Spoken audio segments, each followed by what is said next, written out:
Emotionally focused family therapy is EFT applied to the family context.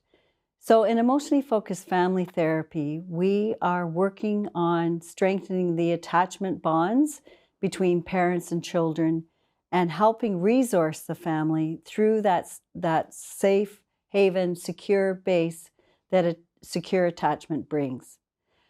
What we're doing in EFT is that we're working on two levels. We're working on what's happening between people on the interactional level, and we're also working on what's going on the inside within each person's emotional experience.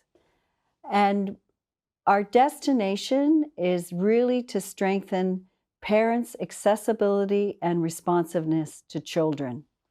What makes EFT with families different than EFT with couples is that we're working on the caregiving system as opposed to intimacy and connection that we work on with our couples.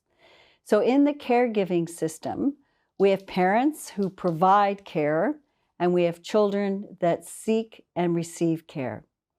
When families get stuck, they're often stuck in patterns, right, that reinforce insecurity and block apparent accessibility and responsiveness. There's also blocks from the child's point of view in terms of their mistrust, in terms of their parents' availability to meet their needs, to see and meet their needs and respond effectively. We have 3 stages in emotionally focused family therapy, as we do when we're working with couples and individuals. However, these 3 stages look slightly different when we're working with parents and their children. In stage 1, as opposed to working towards cycle de-escalation, our target for the end of stage 1 is increased parental accessibility and responsiveness. What we're helping parents do is start to see the patterns that are keeping their family stuck and see those patterns as a problem rather than identifying one of the child or one of the children to be the problem.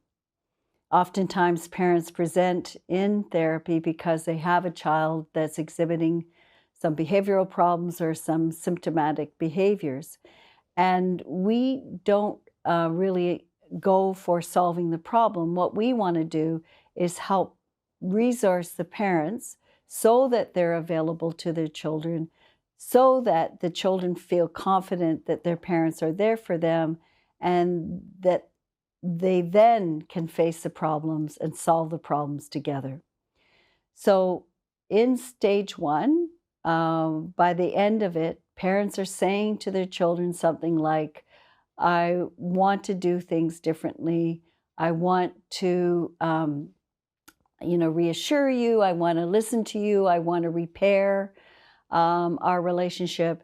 They're taking an active stance in restructuring the relationship between them and their child. In stage 2, what we're doing in emotionally focused family therapy is we're helping the child work through their mistrust and be able to access and share their more vulnerable emotions. When children feel like their parents can understand why they're mistrusting or hesitant or cautious, and can then be more honest and open about what they're fearing, what they're longing for.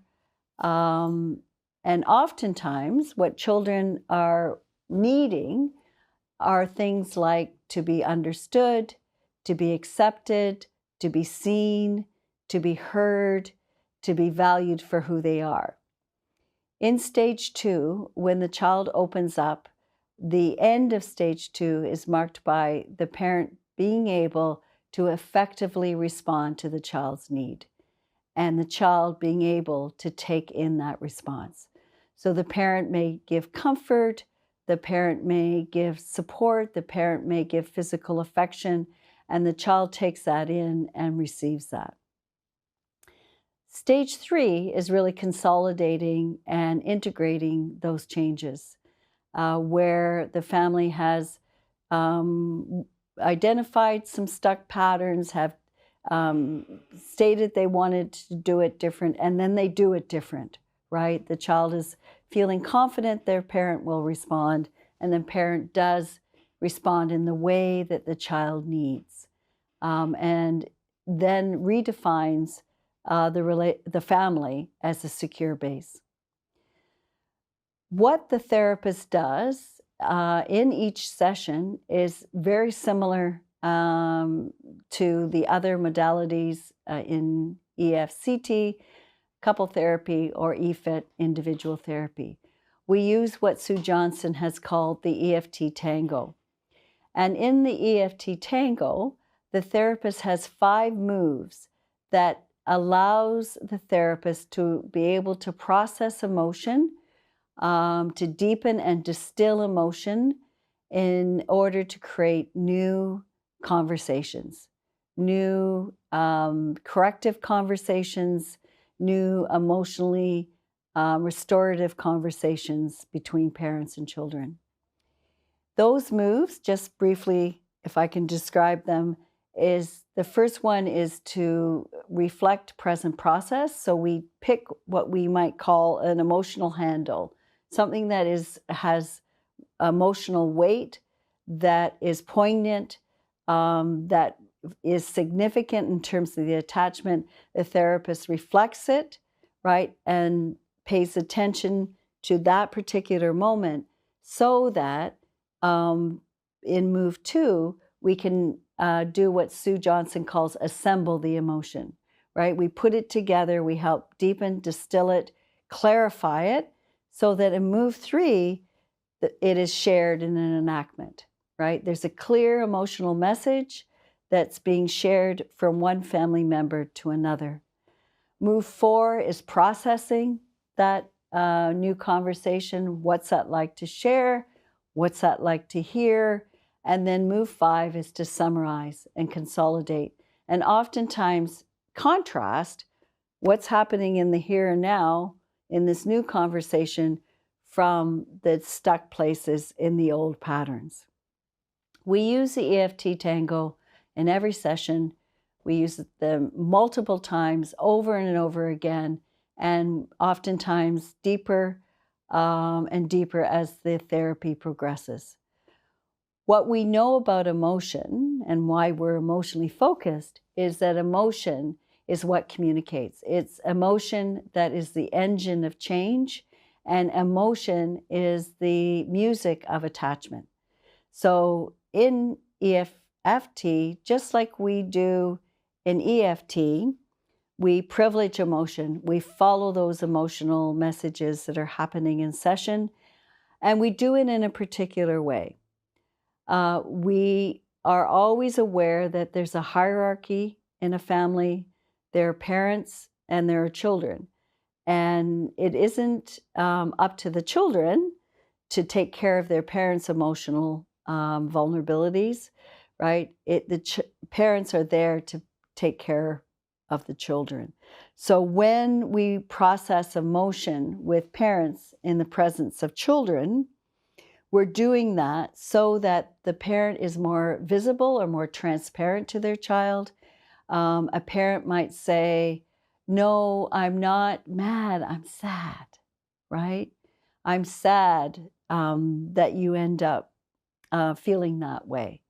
So the parent is sharing their softer, more vulnerable emotions in a way that helps the child. The child starts to see the parent more clearly.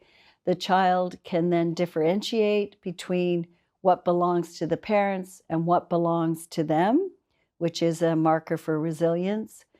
And it opens a doorway and for the child to be able to speak to their own vulnerabilities. When parents model, being able to coherently express emotions in a balanced kind of way. They're helping children be able to identify their emotions, being able to know that it's safe enough to talk about their emotions, and they're also giving a chance to help invite the parent to help co-regulate those emotions, so that kids can establish their balance and move into a more moderate place where they can actually communicate in a way that brings their parents in the way that they need. So I think that, emotionally focused family therapy is a powerful model that really speaks to the heart of family life. It's speaking to the positive parental intent. Parents inherently want to be there for their kids. We get blocked when we're scared, when we're ashamed, when we're off balance. But underneath it all, parents want to be the best parents they can be. And children want to be able to depend, want to be able to lean. And when they're able to do that, right, they're able to grow and they're able to thrive. As we like to say in EFT, through belonging, we become.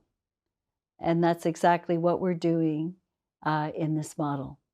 I hope you enjoy watching the sessions.